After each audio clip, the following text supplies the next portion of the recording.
What's up, guys?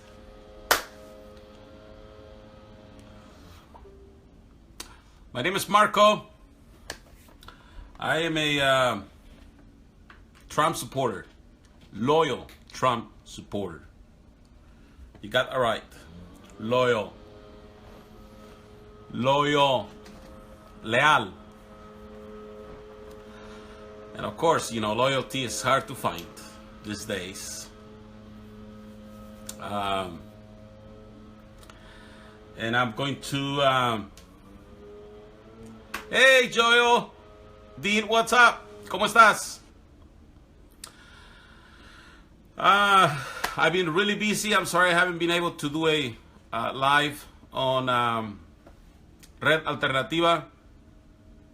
Elena, what's up? Ernesto, ¿qué pasa? ¿Cómo estás? It's Friday. TGIF. Armani Garcia, what's up? ¿Qué onda?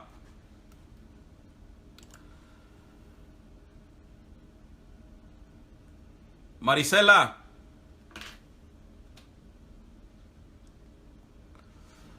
Thank you, Jojo. Thank you. Actually, this is going to Red Alternativa right now. Hey, Marco. Everyone, what's up? Tracy. Andrew, brother. Hey, everyone, please say hi to Andrew. I met him personally down in LA. He was there on the San Bernardino March Against Sharia Law. He also went to the Cudahy City Council meeting. And, when you meet Trump supporters for the first time personally, face to face, you really feel that you have known him forever. Paloma, what's up, Paloma? That's another one right there, Paloma. So when you meet Trump supporters for the first time, face to face, guy, you just feel like you've known these people forever, because we have fought together.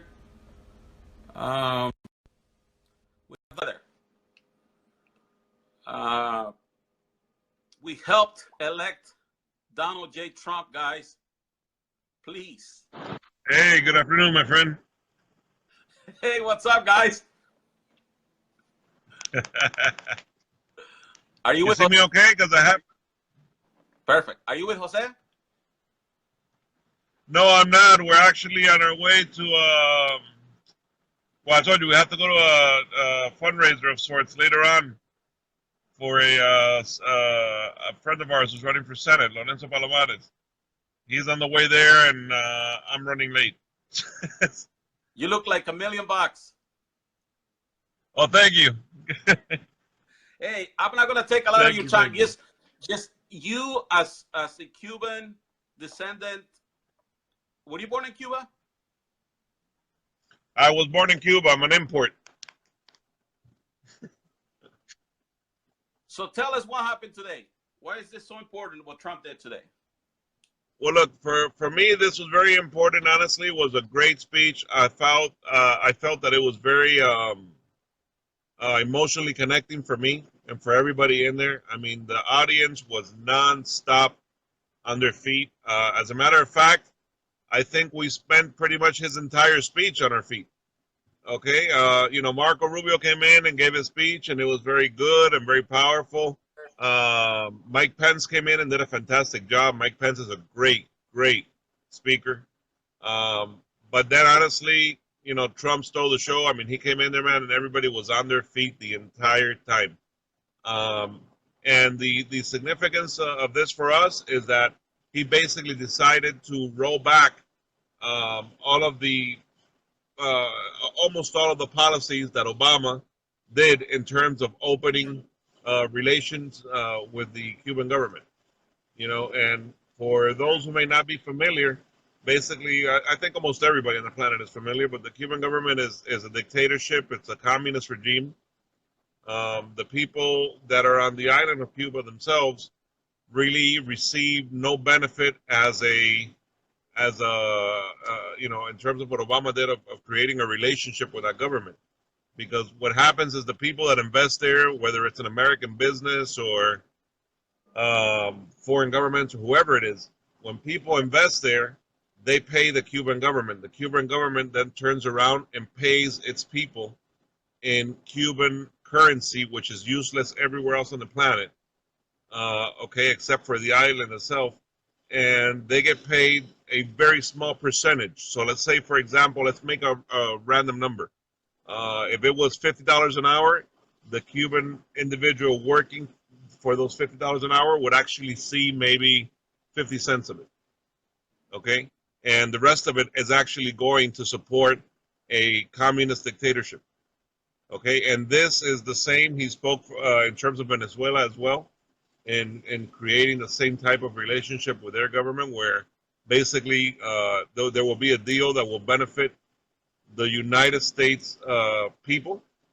It would also benefit the people of those countries, and where the United States would not, um, basically, would not help to make this type of a government stronger.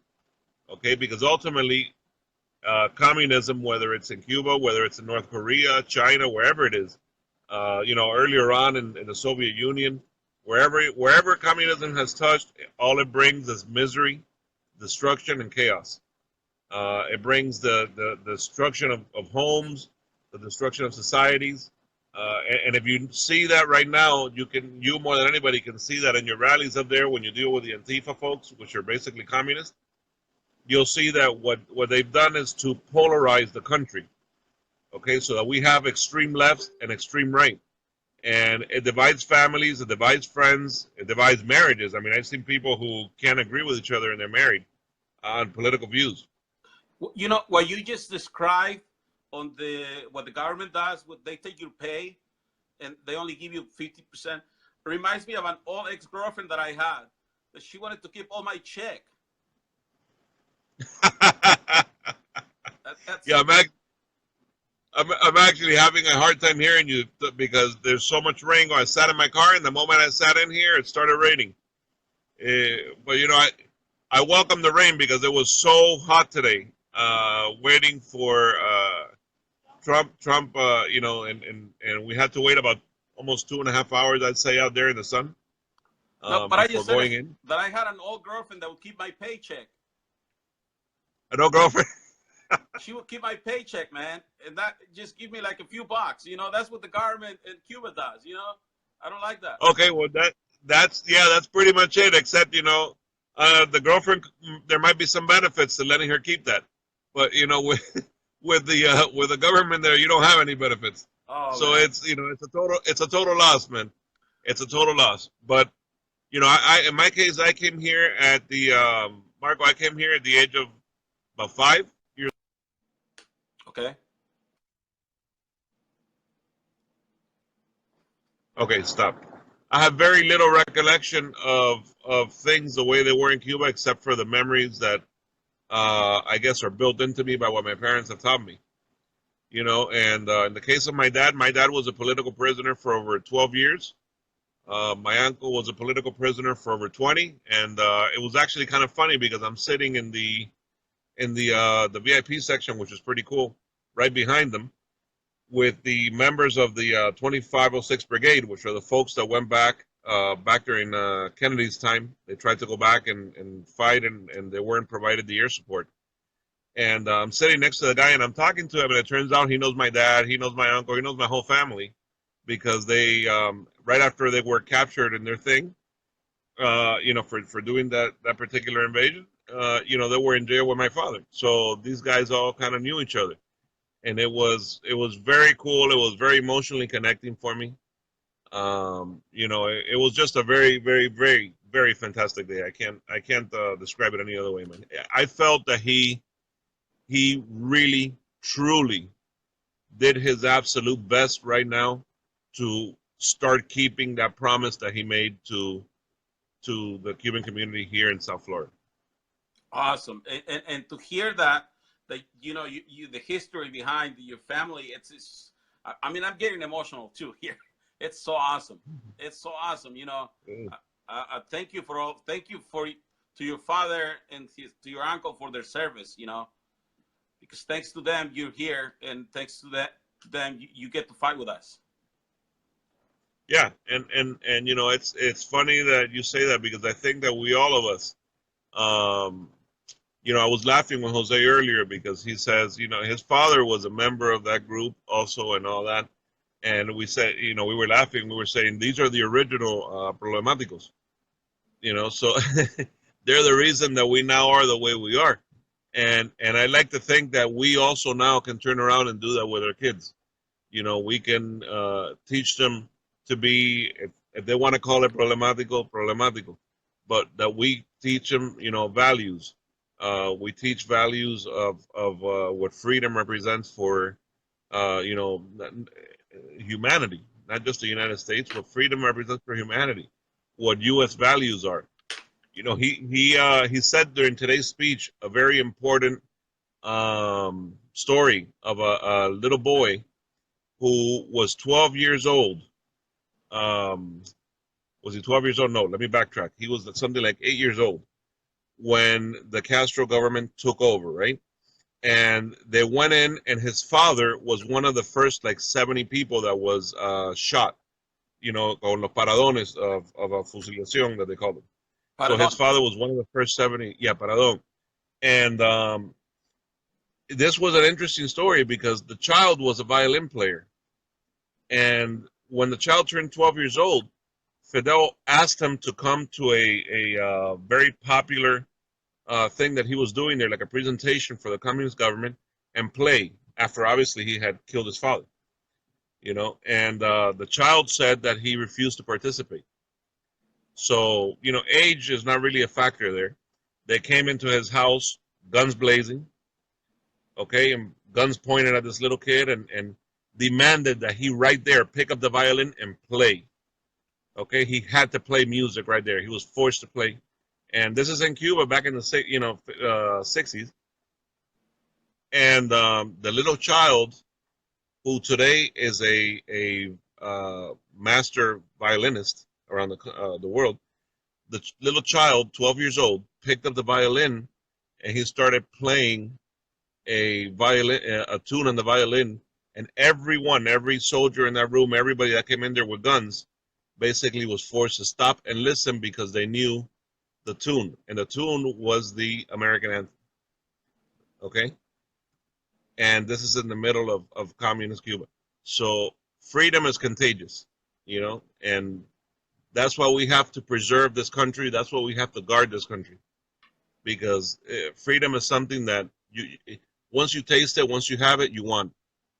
You know, and it's up to people like President Trump, and it's up to people like us who support that to make sure that this country always stays as the last refuge. You know, as a place that we can all come back to and have a hope. Awesome. Well, I don't want to take a lot of your time. I know you're going to that And place. and Thank you so I'm much. sorry I didn't let you talk too much. I just realized that, man. I went on a rampage. It was just an emotional topic for me, so I wanted to get it out. It is. What's the name of the kid? I can't. You know, if you kill me, I can't remember now. Okay. He was. And the funny part is that that kid, who is now a full grown old man, got on the stage with President Trump and played the one more time, played the Star Spangled Banner at today. Today. He now is today. He got on the stage and played the Star Spangled Banner on the violin today as a full grown adult old man. Wow. You gotta give me a copy of that. You gotta give me I a copy. will. Okay. I will. It was remarkable. But I gotta go now. My kids are getting in the car, and okay. But I thank you for calling me, and you know, and doing this. As always, it's great talking to you, brother. Okay, so take care, and MAGA. Maga. Talk to you soon. There you guys have it. I don't know if what's up, Ariel? I don't know if you heard the story. If you're just tuning in, uh, the story of this kid.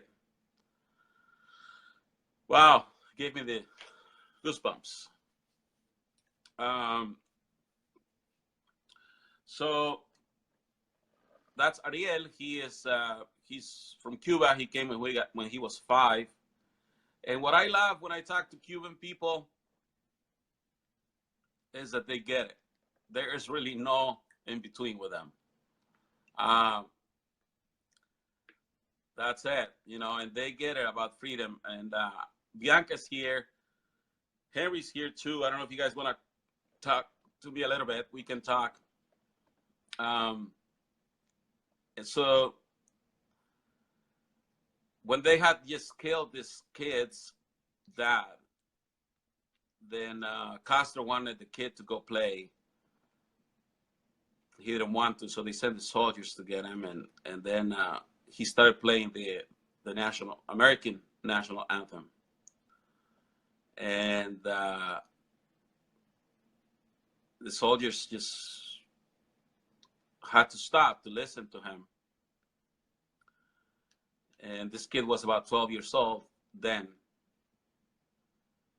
And today he went on stage and played the national anthem with his violin. So Bianca says she's on her computer. So I would love to get a copy of that.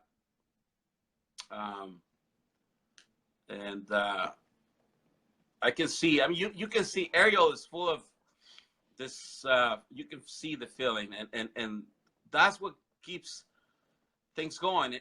I'm going to say this again. Donald Trump, if he won, the Cubans had, I don't want to give all the credit to them, but definitely, when I was at the Univision headquarters on election night, when Florida was announced that he went for Trump, everybody just dropped. And I heard a lot of the people that were there, they said the Cubans betrayed us. I say no, the Cubans did not betray us. The Cubans did what they were supposed to do. And thanks to them, we got to win Florida. So I wanted to speak to Ariel so he can tell us about what happened today about the Cuba. So basically, Donald Trump rolled back a bunch of stuff that Obama did, because Obama pretty much lifted the embargo. Obama pretty much gave him the house, just like Obama did all around the world, just like he did in the Middle East. He did the same thing with Cuba. He gave him freebies. He let all these businesses make money. And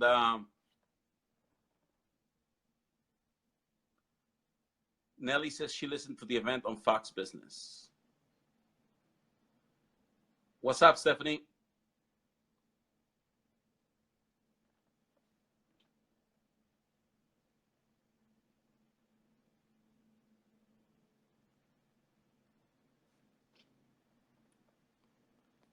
So the other big news today was the DACA thing. It was they revoked. So it's getting close, because I think DACA is going to be next. So we'll see. What's up, Stephanie? Nice to see you. Henry. Let me see if I can bring Henry from New York.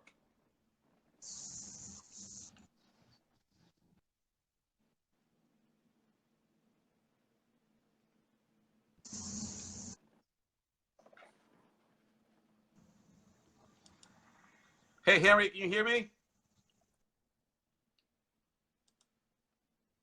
What's up? What's up?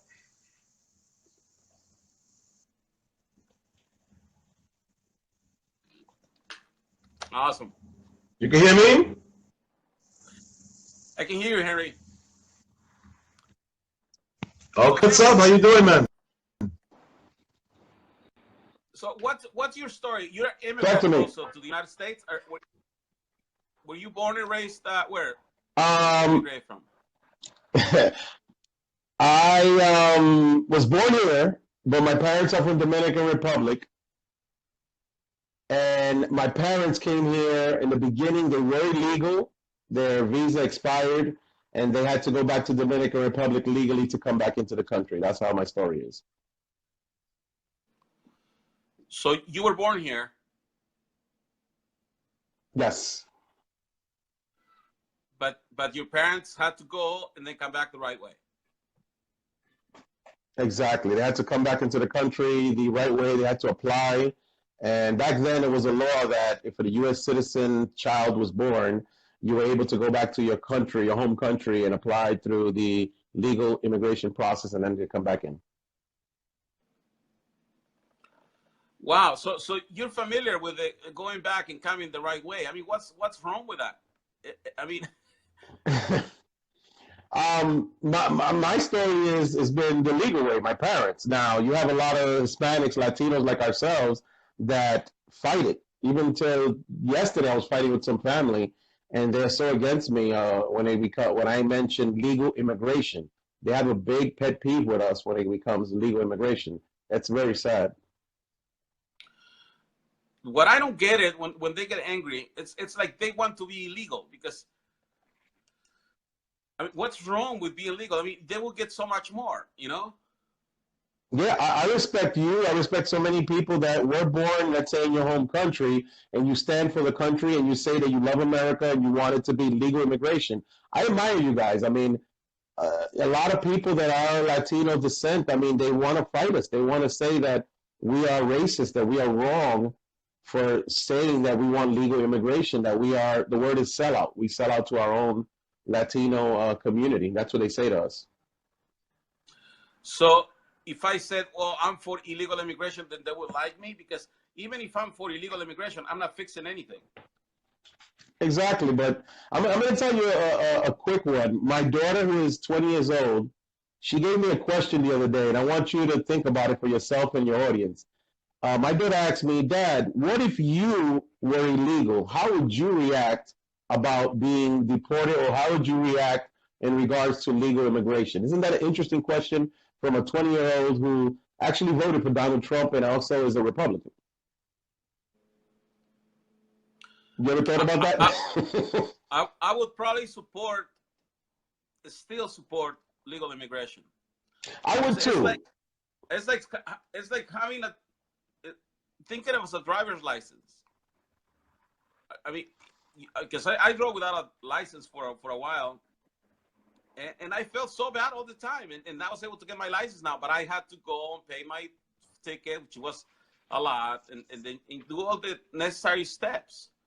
Exactly. So, yeah. Hey, I wanna. Are you putting your cake? Are you my cake? Are you Hey, you like my background? Well, you like my background? You caught me on guard. I'm still in the middle of putting everything together. I am preparing for July 4th, but I'm trying to get things spiced up. You like it? I love it. So it was your birthday yesterday or today? Yesterday was my birthday. Thank you. So happy birthday. Thank you. God has blessed me. 47 years old, Marcos. I was going to ask you if you're 40 yet. Are you 40 yet? Yes, I'm. I was a little bit. People were telling me that I was like the women. You know, women over 35 don't like to say their age. But I thank God, 47 years old, and I am very happy that God has given me 47 years to be on this planet, to be with family, friends. It's just a blessing, man. And a day after Donald Trump's birthday, come on, man, it can't get better than that, man. I'm in celebration mode. And not just that, but also I was seeing that they approved your press badges. Yes, they did. Can I show it? I'm so proud, man. I'm like a kid, man. Look at this. Yeah, please. I am so proud, man. Wow. Yes. Yes. And it is pretty big. I have to wear it. like if I'm at an event, like tomorrow, I'm going to be at a parade, a Christian children's parade, and I'm going to be interviewing, God willingly, the candidate that's going to be running against De Blasio here. They want to make, they just told some groups that they want to make me the point person for the Latino community in the Republican Party for the press. So this is something that's big, man. And I told them that, and they love it when they say what organization I'm from. I'm saying I'm from Latinos for Trump, man, and I'm so proud of it, man. Yay! Isn't that great? So, So I'm going to be, when you hear me out there, everybody that sees me, well, that means you're gonna be on first row on all the Say again? right? Yep. I'm going to have everywhere that is first event, I'm going to have, just like You're Fox News, CNN, I will be up front. Oh, yeah. They cannot infringe my First Amendment freedom of the press, guys. We talk about freedom of speech, but now you have me as freedom of the press. And if they dare mess with this conservative Latino from Latinos to Trump, they will hear my mouth. And I'm going to come after these Democrats, these liberals. They're going to get it from me. Watch. Wow, I think you're gonna give him a hard time. That's awesome. That is. Oh yeah, awesome. I'm so happy, man, and thank you, man, Marcos. Thank you, man. You're the founder. You're the president of Latinos with Trump. You are our leader, our head, and I got to tell you, you are bringing all of us together. California, Bianca, Maria de Jesus. They're gonna be with me tonight. I'm gonna be giving a live tonight, and I'm gonna have a double whammy tonight. I'm gonna have two powerful women. And I am so proud, man, that we have so many. We're a family right now. Marcos, you're my brother. Maria's my sister. Bianca, this is what Donald Trump has done. Donald Trump, we admire him because he's brought us as a family, man. Thank you so much, man. Seriously. What time is this girl's gonna be with you today? In about an hour? 9 o'clock Eastern, 8 p.m. Central. And you gotta help me here. Pacific would be 6, I think, right? 6. Perfect. 6, I think. So Yep. Man. And then yeah. I told him the other day that to see Bianca and Maria together, it frightens me. Hey, wish me luck, man. I saw Bianca the other day with you. She's on fire. She saw Wonder Woman, right? Can you tell us about that? Bianca, she's a black belt Trump supporter, man. Oh yeah, and those two women today, man. You see this? I'm drinking Gatorade. I'm gonna need enough of it because those two, they're gonna be back to back. They're not gonna be at the same time. And Bianca's gonna be in English, and Maria is gonna be in Spanish for those Spanish speaking out there. She's requested. She really felt from in her heart to do it in Spanish. Sounds great. Well, I want to congratulate you on the press passes. Let's get together. We want to do like a board meeting soon here. I'll let you know when, so that we can put all these ideas together and start crystallizing. Excellent. Because there's a lot of good things coming our way. Yep, there is. Yeah, thank you. Can I say one more thing? Tomorrow, if you can, I'm going to be going live off Latinos Trump New York page, but if I'm going to contact you, and if you want, I could do a quick live on your page, and we could get everybody involved, because I'm going to have extra battery packs, man, and I'm going to be prepared. Let me show you right here. I got battery packs prepared, man, because that's one of the things that I run out of battery. And tomorrow I'll get in contact with you, and we can do a quick live. I'm going to be, right now for Latinos with Trump, I'll be your reporter on the scene. So when I'm there and I do a live, and you go on, let's do that, man, and we're going to get you on, and you will have, I'm your reporter right now for Latinos with Trump, man, all right? What time is this, Henry? 12 p.m. Eastern is going to be, the parade kicks off. I should be walking with the mayor candidate around maybe 1 o'clock, but I'll let you know. And I would love to get you on, at least if the Latinos with Trump New York page, you can forward it to everybody out there when I'm interviewing the mayor candidate. She's a Republican. She wants to cater to the Latino community. And she's going to give me an exclusive, I think, a couple of minutes of an interview while we're walking in the parade. So it's going to be exciting. Awesome. That sounds awesome, man. Great. Good job. Awesome. And thank you for talking to me. Thank you, man. And thank you, everybody, for the happy birthday wishes. I keep seeing some folks. Thank you so much, man. God bless you, bro. Feliz cumpleaños. Hasta luego. Gracias. Gracias. There you have it, guys. So Henry has press badges, okay? And he's sharing it with Latinos for Trump. So officially, we have badges to go and talk to all these people. Mike Cole says, do you guys have a donation page or GoFundMe? No, we're not accepting any donations at this point because there's a lot of problems that come with money, but that's why we're gonna get together, have a board meeting, and see what we can do, because we can definitely use financial support. We're not accepting financial support as of today because of all the legal things that go with it. And we don't want people to think that we're doing this for money, because we're not doing this for money. We do it for the love of the craft.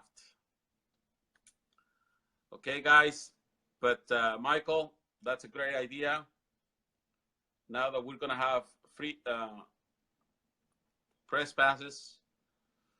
Scott says, I want to send Henry birthday donation for more battery packs. Thank you, Scott. Thank you. You know what? I'm sure there's a way we can work that out. Henry, did you hear that? Henry, I guess they look at your battery packs and they can see that those are from Target. So they probably want to buy you some really good batteries. They can see that you bought those somewhere.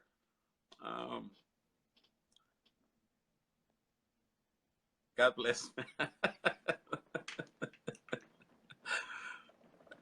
Thank you, guys. We really appreciate it. You know, the only reason we haven't done a GoFund or a donation page is because we really don't want to get into that thing that we're doing this for money. We're not. You can see that today, Harim and Robert Herrera, they're in LA taking care of business. I'm here.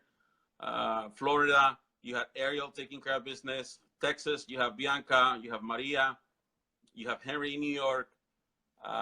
We have people everywhere that are doing this. Stephanie, what's up, guys? And if you want to contribute to our movement, at this point we're not accepting contributions, but we're working on that. But we will accept batteries. If you send us a battery or a new phone or a new camera, I'm sure Henry will accept it. I love you guys. What's up, guys? I gotta sign off, but let's keep trumping.